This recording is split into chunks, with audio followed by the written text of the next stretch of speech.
Hi everyone, ನಾನು ಗಗನ ಮಾತಾಡ್ತಿರೋದು.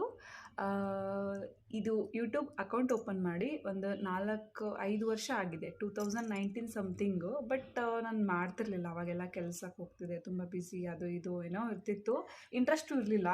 So ಇವಾಗೇನೆಂದರೆ ಮನೆಯಲ್ಲೇ ಇದ್ದೀನಿ, ಹಾಗಾಗಿ ಮಾಡೋಣ, ಸುಮ್ಮನೆ ಬೇಜಾರಾಗ್ತಿರತ್ತೆ, ಮನೇಲಿ ಟಿ ವಿನೂ ಇಲ್ಲದೇ ಇರೋ ಕಾರಣ ನಾನು ಸುಮ್ಮನೆ ಚಿಕ್ಕದು ಅಂದರೆ ನನಗೆ ಯಾವುದು ಓಕೆ ಕಂಫರ್ಟಬಲ್ ಮಾಡ್ತೀನಿ ಅನ್ನೋದು ನನಗೆ ಫಸ್ಟು ಓಕೆ ಅನಿಸುತ್ತೆ, ಅದನ್ನು ನಾನು ಮಾಡ್ತಿದ್ದೀನಿ. ಇವಳಿಗೆ ನಾವು ಫೋನ್ ಅಷ್ಟಾಗಿ ನಾವು ಕೊಡಲ್ಲ, ಬಟ್ ಇವಳಿಗೆ ಫೋನ್ ಅಂದರೆ ಇಷ್ಟ, ನಾವು ಕೊಡಲ್ಲ. ವಿಡಿಯೋ ಯಾವಾಗ ನಾನು ಸ್ಟಾರ್ಟ್ ಮಾಡ್ತೀನಿ, ಮಾಡಿದ ತಕ್ಷಣವೇ ಅಥವಾ ನೋಡಿದ ತಕ್ಷಣ ಸಾಕು, ಎಲ್ಲ ಇದ್ರೂ ಓಡ್ ಬಂದು ಈ ಥರ ಕುತ್ಕೊತಾಳೆ. ಕುತ್ಕೊಳ್ಳೋದಲ್ಲ, ಫೋನು ಬೇಕು. ಅವಳು ವಿಡಿಯೋ ಮಾಡೋಕ್ಕೆ ಹೋಗ್ತಾಳೆ. ನೋಡಿ, ಅವಳು ಮಾತಾಡೋ ಸ್ಟೈಲ್ ಅದು. ಆ್ಯಕ್ಚುಲಿ ಮಲಗಿದ್ದು, ಇವಾಗ ಎದ್ದು ಬಂದಿದ್ದಾಳೆ. ಇವಾಗ ಹೋಗಿ ಅವಳು ಫೋನ್ ತೊಗೋಬೇಕು, ಕಿತ್ತಾಕಬೇಕು, ಫೋನ್ ಇಟ್ಕೊಂಡು ಮಾತಾಡಬೇಕು.